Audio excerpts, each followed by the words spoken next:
Hi, everyone. This is Jason Burak of Wall Street for Main Street. Welcome back to another Wall Street for Main Street podcast interview. Today, Mo Dawood and I are joined by a first-time guest.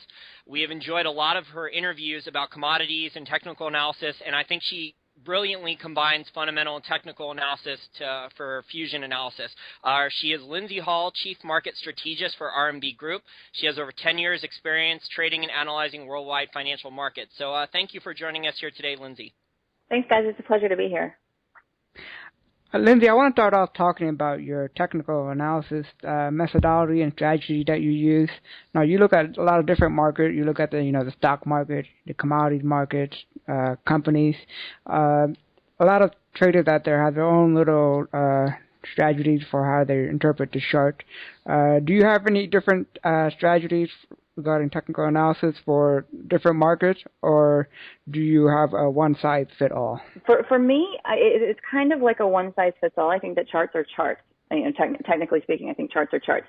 Now, the behavior of the underlying is going to be different, so you kind of have to get to know what it is that you're trading. I do think that each stock, if you want to look at stocks, or each currency, if you want to look at currencies, has its own behavioral pattern, just like you have, for people that have kids, every kid has a different personality. I think it's the same thing for the underlyings. They all have different personalities. So you kind of have to get a feel for what's typical for their behavior, what's typical for their movement, and that's going to happen with experience over time. But I still think that the technicals are always still the same as far as what we're looking at. Everybody goes off of different pieces, different combinations of technicals. I'm not going to say any one is right and any one is wrong, as long as whatever anybody's doing on their own or whatever anybody's looking at works for them, good for them, and it's different for everybody. So I think that you can't, it's a one size fits all for me in the respect that I look at technicals and I look at them the same regardless of what the underlying is. I look at the chart the same way.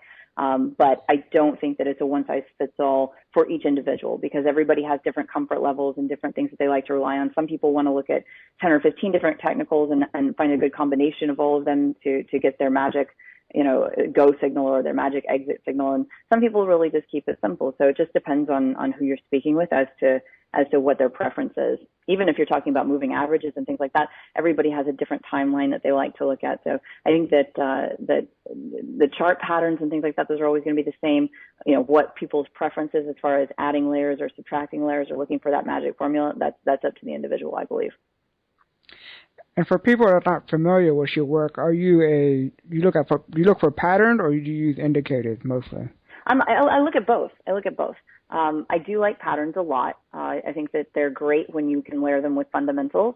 When you get fundamentals and patterns together, I think that's fantastic. I'm also big on volatility and actual momentum, price momentum. I like that a lot, depending on how fast your play is going to be, obviously. But you can look at all of those things. Fibonacci levels, some people like to bring those in, and I'll look at some of those things as well, and your moving averages and all the rest of that. But I don't stick to one specific thing that guides me. I like to layer it up a bit. Yeah, I'm the same way. I like to look for patterns and use the indicators like the simple moving average, 50 and 100 days, and then look for pattern like cup and handle, the double tops, the triple top, the triple bottom, stuff like that. Yeah, and if I could step in here, guys, since I've been quiet for a little bit, just listening to the conversation here, I kind of use technicals to take the market's pulse and to see, if the market is deciding that it's really, really bullish on something or really, really bearish, or if it's stuck in a trading range. And I use both fundamentals and technicals for my long-term investing for entry and exit points. And I just see the technicals kind of like the same way in the long term as I do looking at balance sheets and income statements and statements of cash flow. I see them as painting a picture. So, there might be little different. One technical indicator will say something, one resistance point or support level say something else, and I just kind of look at the big picture that way. Well, fundamentals are more important on the longer term perspective for me. I believe that fundamentals come into play when you start to go broader, when you go into holding something for weeks and months and years. I think that that's more important. If you're a day trader, fundamentals aren't going to do much for you. I think you should have an idea of them, but it's not going to typically impact you right now unless it's a news event that you're playing. And then technically, it's not really the fundamentals so much as it is the announcement. So that's the way I look at that. But with regard to layering of those pieces, I love it. You said it creates a picture. Every chart creates a picture. Every scenario is a picture. And if you can layer things up where technicals and fundamentals agree, you've got a better opportunity. And the bottom line for any trader, for any trade that you're taking, is a balance. And everybody knows it. How much risk is this versus how much reward potential is there? And somewhere beyond that, how safe do I feel in this trade? How positive am I that it's going to go the way I think it's going to go? And so when you look at that scenario, the more you can add to your side, I think the better your opportunity as far as the risk scenario is concerned. If you can add layers of fundamentals and layers of technicals and everything seems to say the same direction, then you feel a little bit more sure of that, and it kind of lessens your risk overall. Now, it doesn't mean you lessen the risk capital out there, but just by knowing this, you don't, and it doesn't mean you should ante up and go all in on something that looks like it's a done deal. But it does help you balance out how you might position yourself and where you might position that stop and what kind of scenario you build around that trade. Does that make sense? Yeah, exactly, Lindsay, and that's a great point. And before we ask you about high frequency trading, some of our listeners are very, very basic. They're just learning. Our range of listeners range from very, very advanced hedge fund managers and people very high net worth to also beginners, people who are fed up with their brokers, want to learn things for themselves like trading. How did you get started trading? What are some books then, or some courses or something that you think are important to learn the basics of trading and become pretty good? Right. Okay. So, I think everybody owes it to themselves if you're going to begin to get your feet wet. I would start off paper trading if that's what you're going to do, just so that you're not risking live capital. Get a feel for the platform that you're going to use. Get a feel for the broker first and foremost as well, that you're going to execute through. And then, pick up books on fundamentals, pick up books on market psychology. I think that's important. I think the first one that comes to mind is A Disciplined Trader, and Mark Douglas. He's got a number of books out there that are great, and he really hits the psychology of it. If you can wrap your mind around the psychology of trading before you get started, you may have to reread the book somewhere down the line. But if you can wrap your head around the psychology of it, then I think you're better prepared for it. And, anytime you look at any market, you've got to realize there are people out there that are strategizing the direction opposite you. There are people that are going with you. It's a combination of everybody's, insight and directional choice that makes up the market that you have at any given moment. So it's important to, remember that, yeah, you're involved in market forces that you don't necessarily control, but you are a part of it, and you have to understand the bigger picture, and you have to understand yourself and how to block your bad habits before you build them, if that makes any sense. And that's a great point. And we want to shift gears here and now talk about high-frequency trading, which has been a subject on Wall Street and in politics as well. A lot of people complaining about high-frequency trading had negative impact in the market. A lot of people are arguing it has a positive impact on the market because it provides liquidity for the market. Uh-huh. Now, I want to ask you, does high-frequency trading make it more difficult for you to interpret the charts, or doesn't bother you at all? No, high-frequency trading hasn't bothered me as far as the charts are concerned. Sometimes it can get a little loathsome if brokers are in specific markets are keeping you from being able to take advantage of some of those moves, though. We put safety measures in place in these markets should things go awry, should the market start to shift too drastically too fast because of our experiences with flash crashes and things like that. So now there are buffers in place, but sometimes you actually want that market to go that way. So for me, it's a love-hate thing. It's technology, and I think it's great for people that are active traders and scalpers. I think it's a good thing. There are robots out there that do it for you. I don't particularly trust those very much. I haven't found one that I like, but they're out there. I think the idea of it is a good thing. I think that the volatility that they could bring could enable everybody to take advantage of that market opportunity. I think you'll only really get into big trouble with high frequency trading if it's consuming enough of the volume to really make every market. If that's happening, then we have an issue. But personally, by looking at the charts, I don't really see it as much of an issue. I think you have to know that that's part of the game today, and that orders can be filled very quickly. But that's a good thing in the same like, and that you can get your orders filled quickly as well. And those are some interesting points you brought up, Lindsay, because some of the complaints I've heard about high-frequency trading they're front running conventional trades. You know, the New York Stock Exchange is selling well, it's technically illegal, but they're selling data, you know, to these high frequency trading firms ahead of time so they see the order flow, and then they're trading with each other back and forth. They're pulling bids and asks out, which is illegal. You're not supposed to be able to do that. And it just seems like the rules, you know, the high Wall Street people, the people who are making already big money, they get to skirt all of these other rules. Do you think this is fair, and do you think this is manipulating some markets if they're, you know, fake pulling bids out and forth, and they're wash trading to create fake volume? Right. Well, so there, of course, all of that would have to be accurate in order for me to be able to say anything that's you know that would work for this scenario. I don't know that all of this is accurate or not accurate, but what I would say is all it does today is remind me of days of old, because we've had issues like this throughout time. I think that the only difference that's changed here is that the technology makes it faster.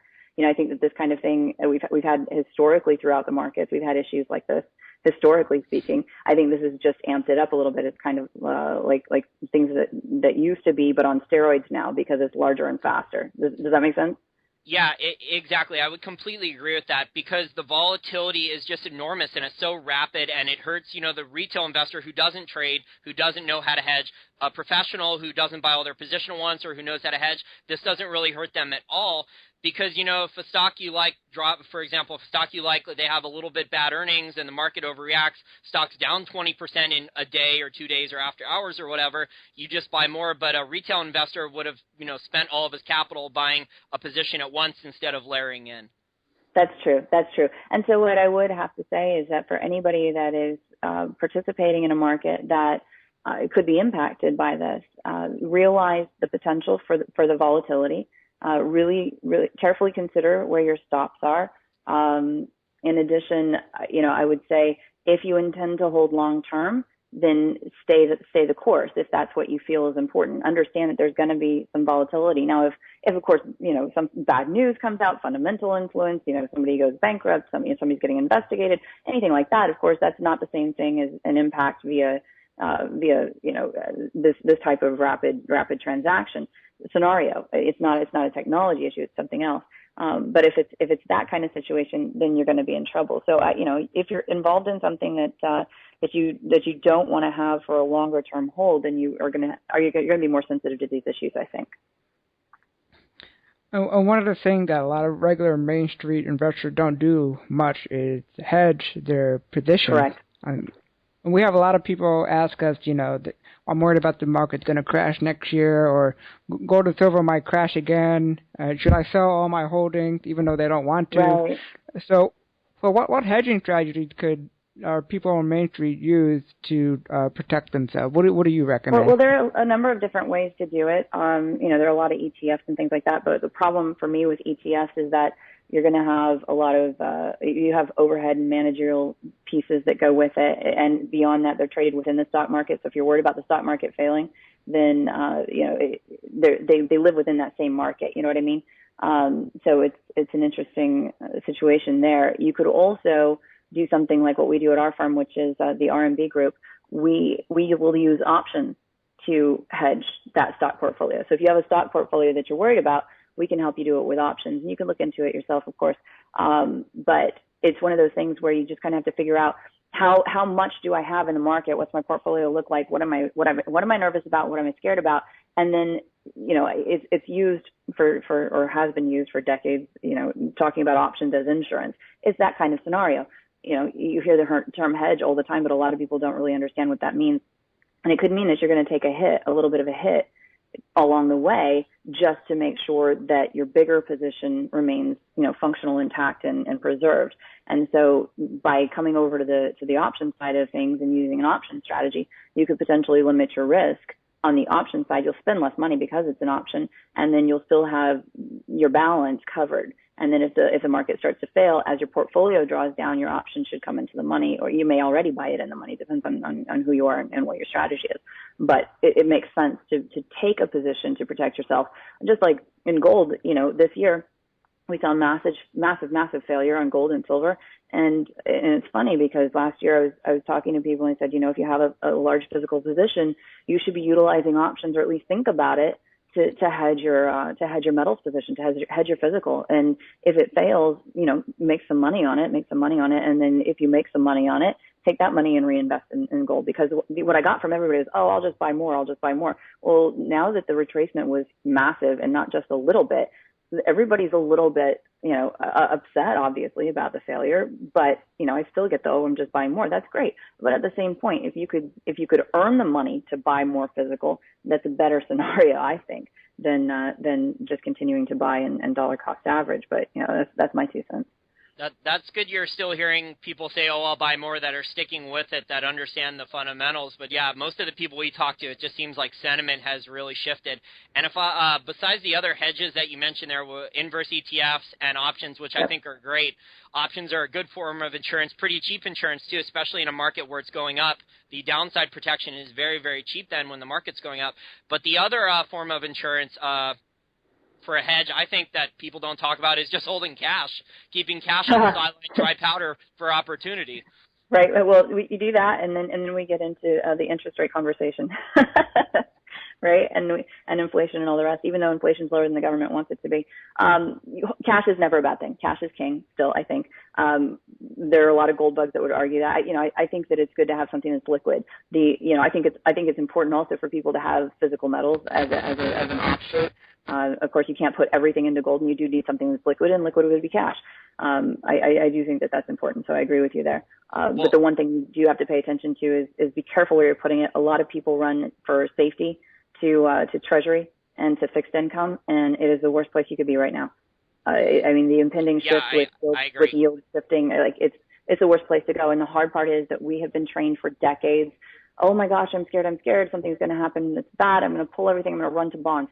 The worst place you could be, anything fixed income. And if you don't know where you sit, you need to do some homework and see where you're exposed, because the majority of people, I think, are.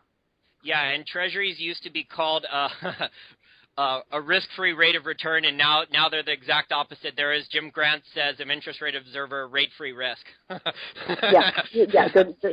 And you go back just to last month, literally just a month and a couple of days ago, and we were up against a deadline where the U.S. may default. Now everybody says no, that would never happen. But the fact that there were even articles out there talking about how people wouldn't get their payments on their notes, that's a big freaking deal. That's a big statement, and the fact that it's even in conversation or in print should unnerve everyone. And this is despite all the QE, which they say is $85 billion, which is probably even more than that because they're reinvesting. It is. Yeah. Okay, well let's transition now, Lindsay. I consider you one of the experts. I really enjoy your interviews on commodities, where you combine fundamental and technical analysis. So I've asked this question to Jim Rogers, Doug Casey, and many other commodity experts. So, do you think commodities are still in a long-term secular bull market? They cycle, and I think that it's hard for commodities to compete, especially if you're bringing in speculation as well as part of the marketplace. I think it's hard for commodities to compete with a rallying Dow, because all the money shifts into the place where the money is being made, right? So I think that the Dow is falsely propped up. I think the market in general is falsely propped up, but all markets are, except for commodities, maybe. because there's an actual physical underlying for most of them, right? So, so I look at that and I think that, we've hit a good retracement. I think that a lot of people have moved out of it. One, I think because of, I think the commodities market's under a bit of pressure, not just because the Dow's doing well, but also because of regulatory bodies and because of issues that, in the past number of years we've had with different brokers. It's kind of been a bum rap, so to speak. But the bottom line is that there's nothing that you touch on a daily basis that doesn't involve commodities at some level. So my take on it is that I think that we have a good opportunity now to be involved in the next round of bull. And that's a bull going upwards, right? Like in a good way. It's important to think also, I would challenge everybody to just kind of consider their budgets, consider their funds, wherever they sit, and think about the next thing that worries you. Think about the next thing that might scare you a little bit, and figure out where is that going to hit you in your pocketbook. When you figure out where it's going to hit you, do the opposing piece of it. Take advantage of that rather than waiting for it to hit you. Take advantage of the opportunity and go get involved in it. You think that oil prices are going to rise, go buy some crude oil or buy a leap on it. If you think that gold's going to go back up, but you're not ready to buy physical, buy an option. And then if you wanted to actually take delivery of the physical, we can do that too. There are a lot of different ways to think about it. If you think about global need and food demand, it's another area that I think that over time, and we're talking duration here, I think just about everything is going to go up. So I like the fact that we've had a little bit of a slowdown, a little bit of a reprieve on the commodities side of things. I think it's a good thing. I think it's healthy for any market, and I think now is a good time to start looking at longer term additions to your portfolios for just about all of it.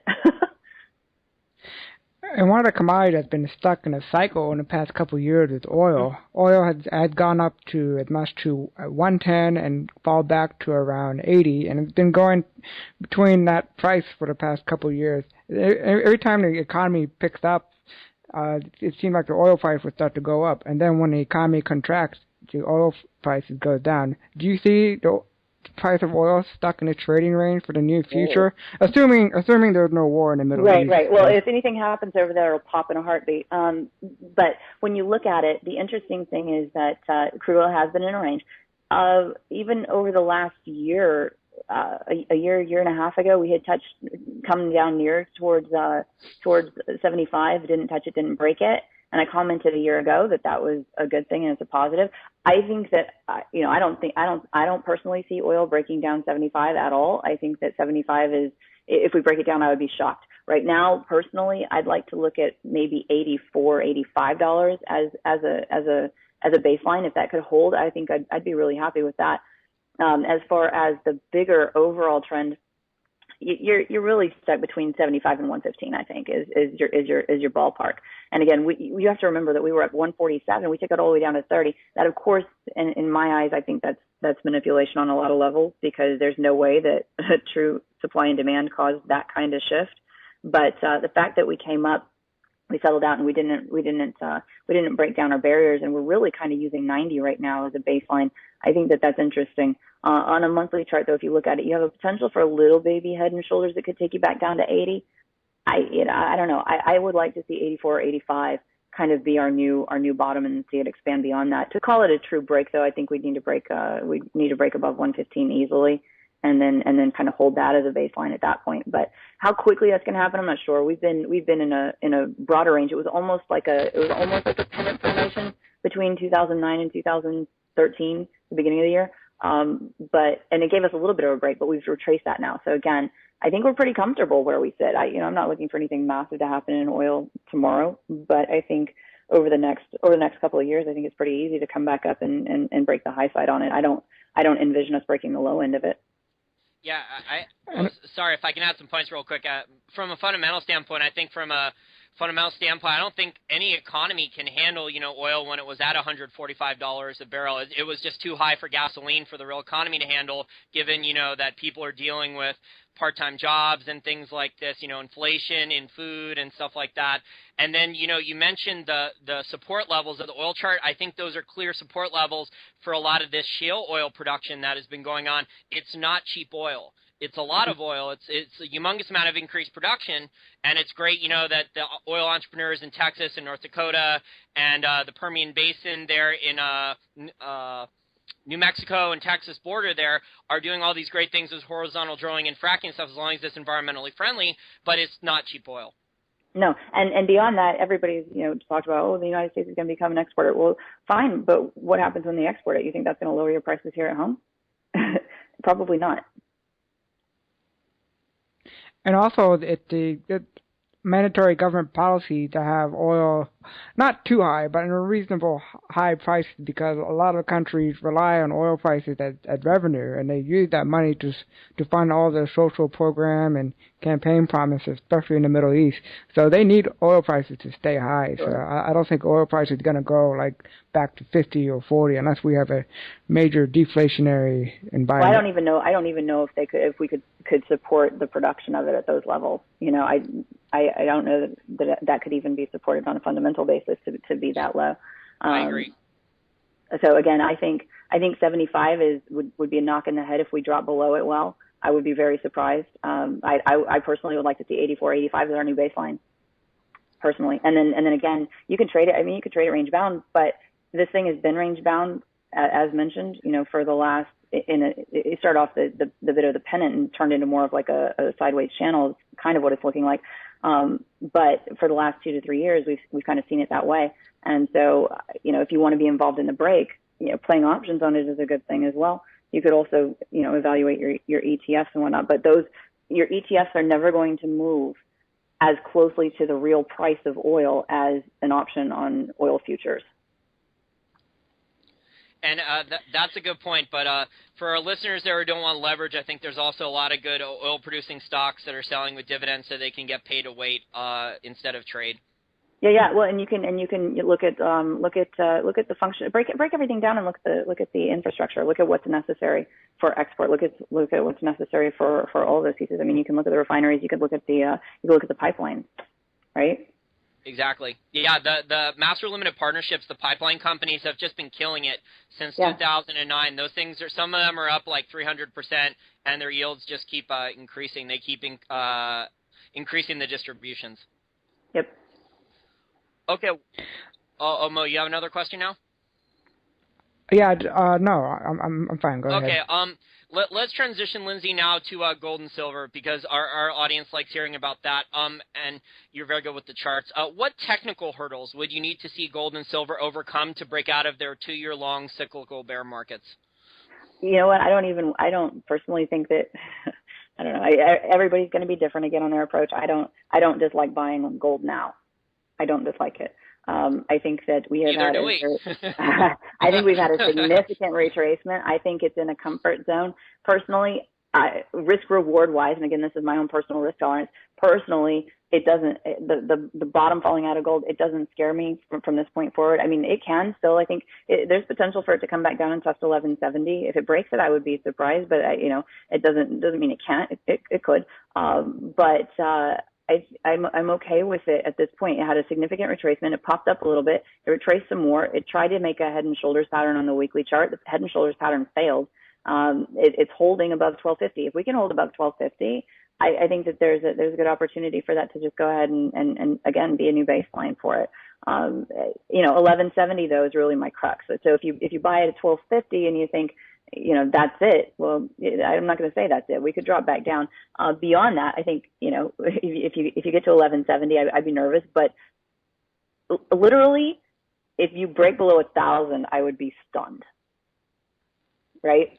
I would be stunned too, because from a fundamental standpoint, I don't really know any primary gold miner who can produce it anywhere near $1,000 an ounce. There's maybe 3 or 4 that have a couple mines that could, but they have mines in production that are much higher cost, and they're leveraged with debt on their balance sheet. Those guys would risk bankruptcy. So right. Yeah. and then you look at the fact that we've already come down from 1900 and change. You're at 1270. If you say 1,000 is your bottom, technically, and you go, okay, I'm comfortable with losing 273. Stop scenario, like down to 1,000. And even if we just came back up to 1,700, you've got more than double that, right, on the high side, and that's just coming back into the fray. That's not even beating previous highs. So personally, I'm okay with personally, I'm okay with the risk with buying gold at this point. I don't need to see it break to feel comfortable in it. Personally, though, if you're gonna wait for the big number, I would start to pay attention around 1425, 1450 is probably where I'd start to pay attention. It's not, if it breaks up to and through that level, you're going to have 1,500 right on top of your head, which is a big number that may stop you.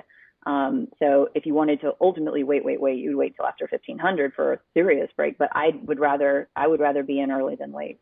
That's just me.